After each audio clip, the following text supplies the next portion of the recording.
guys, it's Farah and welcome back to my channel. I'm going to tell you all of the books that I love to read. Oh my god, the ring light's in the way. We have quite like a hefty amount over here, which I am becoming like a little bit of a bookworm. I get so much joy out of buying a new book and it brings me so much like happiness and just something that I never ever thought I would be able to get into reading. I'm going to share with you all of the books that I love to read. A wide mixture of books. We've got books about finance and we've got books about race, veganism. Got like a wide variety of things here. Before we get started, I want to quickly say that I'm so happy to be back on YouTube. I did get the implant. This is what it looks like. So if you do see this massive bruise on my arm, it's crazy. I know it looks like I've been beat up. I haven't, I promise you guys. It's literally just a contraceptive implant. Like worrying comments down below. It's fine, it's all good, guys. First book that I absolutely love to read. This one really taught me a lot about my phone and made me really aware of social media and the use of our phones. How to break up your phone and it's a 30-day plan. I haven't exactly used it for like a 30-day plan to break up with my phone, but it's definitely cut down my screen time. 16 or 20 hours, I believe it was. It's now cut down to 7 hours within the week. So we're getting there.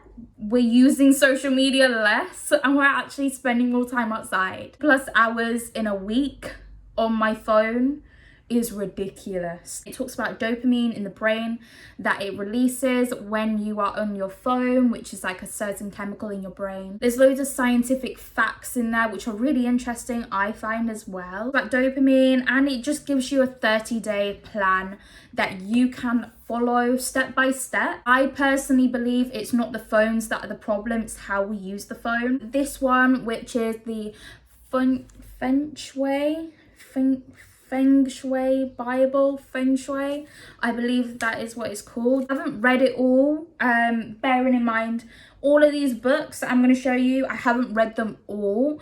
I'm one of them people that likes to dip in and out of books, make notes, like books that I can follow and be productive with and that I can come back to and the information's there. Feng Shui, this is a book that's really inspired me and it's all about your room and like how your room, your house, and how having certain objects in different positions can make it good energy, bad energy. And it's a very old tradition and it's something that really inspires me. And I am one person, I truly believe that moving around your room is so crucial and decluttering is so crucial in your life. I'm going through something negative, my room needs to be moved around. I'm very kind of like that. I'm very superstitious, I don't know what the word is, but your room is a reflection of your mood and you are in it 24/7, if not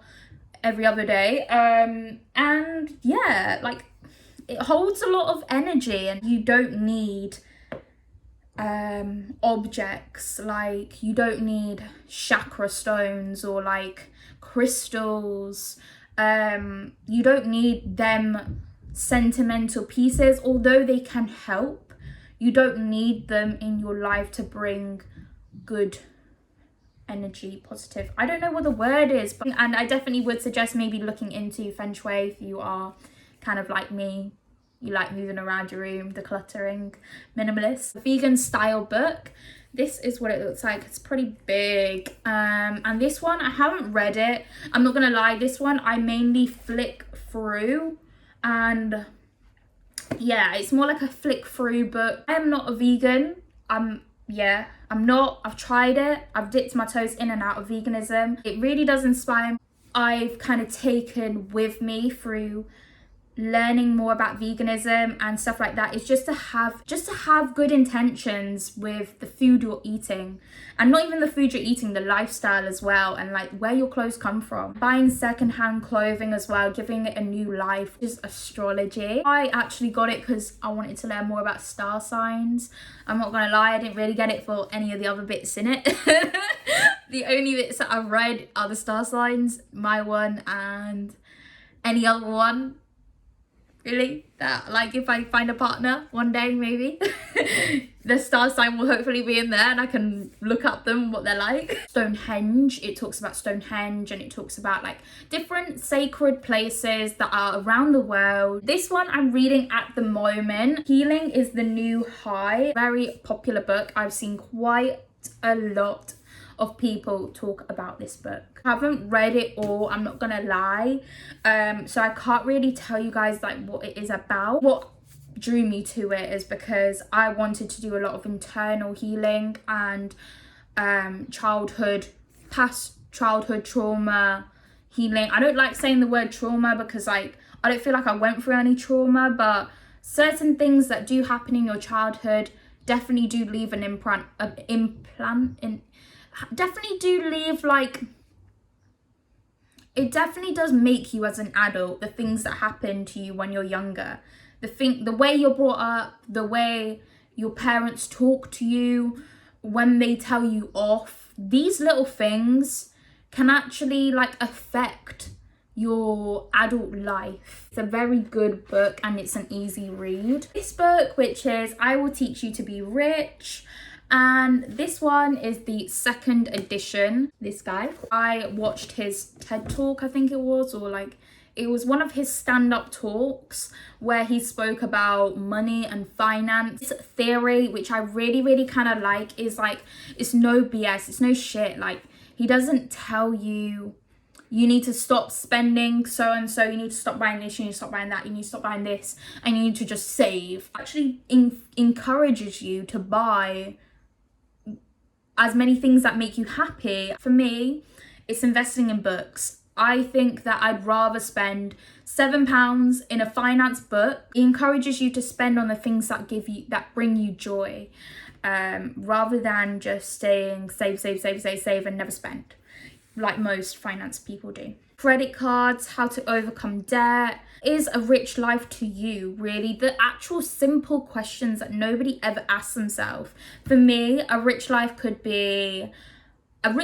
me, I ain't gonna lie, is driving a nice car. If I ever learn how to drive with COVID, thanks. But like driving a nice car, owning quite a lot of nice clothing, I'm not gonna lie, because I do still like clothes. A rich life for somebody else. A rich life for somebody else could be buying their first house and doing this and doing that and driving a Lamborghini, I don't know. But like, he breaks it down that a rich life is very different to other people. Although it's like an American version, it's definitely taught me a lot about how, like right now, I'm looking into investing. I'm looking into investing into stocks and shares and like an ISA, a lifetime ISA I'm looking into. And I've always, changed my opinions on investing. I always looked at investing as like a very negative, complex thing that nobody else could do unless you studied it for years and years and years.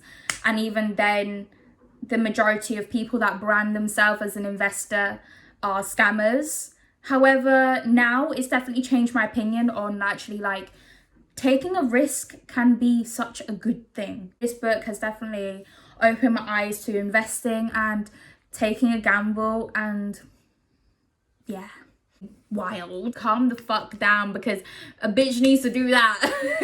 There's not much to say really with this one. It's just about learning how to control your anger, learning how to control your emotions, and calming the fuck down. Not used to. I am a very bitter, angry person at times. There's strategies. There's strategies in this book that tell you how to control your anxiety, how to just calm down, and how to like stop that beating heart feeling you're having, like you just want to like kill someone. Last final book that I love to read as well is this one. Why I No Longer Talk to White People About Race. I saw this book. It like shook me. I remember I went to the library and saw this book and I was just like, well, goddamn, like, all like that is bold, isn't it? Like, it really drew me to the book just because of the title. I was kind of like, whoa. Book itself, I've never, ever been able to relate with somebody so much about like having that conversation with somebody about race. A very touchy, awkward topic when it gets brought up. I find most people are like that. Most people don't like talking about it, even though it gets brought up a lot of the time, especially where I live in Cornwall. There's not many people of colour. So the topic of race, although people like to dismiss and pretend it doesn't happen, racism, it does. It does happen in Cornwall. It happens everywhere, like everywhere else. And the topic of racism does come up quite a lot. I had talks of people about race in the pub, at parties, generally having just a general conversation. When Black Lives Matter happened, there's always talks about it. And I feel like people are now becoming a lot more open to talk about it. However, it's still being they will talk about it, but still in a very dismissive way. It's definitely helped me to not feel like I'm so alone, because also helped me to explain certain things that I don't think I would be able to explain if I hadn't have read this book. I don't know like all the facts. I'm not a very statistical girl. Like, I can't tell you the statistics things that I know people like to tell you everything about the statistics. I ain't like that, but this book has definitely made me word things very differently rather than getting so angry and frustrated with people. You learn a lot about my history, how to address the conversation of racism. Definitely made me feel like I'm not alone. It does get quite lonely when you are, I don't want to say in a room full of white people, because I don't even think about it like that, but just when the topic of racism comes up and you're in a room full of white people, you've got them all looking at you to see what they're all going to say, because you've got one guy that wants to tell you the statistics about things. I ain't the one to tell you the statistics. The lady that wrote it, this is the lady, she's from London, I believe. Watched a few of her what are they called, interviews, and oh my god, she's so like articulate, and like I literally want to be her. Like, her points come across so clearly. She's a very inspiring woman, and I definitely really love the book. There are other books that I think I have that I can show you guys really that I like to read on a daily basis. I do read daily on public transport. I can just read, even if it's just a chapter or just a page. If you guys are interested in any of them, they'll all be in the description down below. You can purchase them. Probably put some interviews down there as well, for interviews that I find like inspiring and what made me want to purchase their book, because a lot of the time I watch the interviews and then the person inspires me enough to want to purchase their book. Bye guys.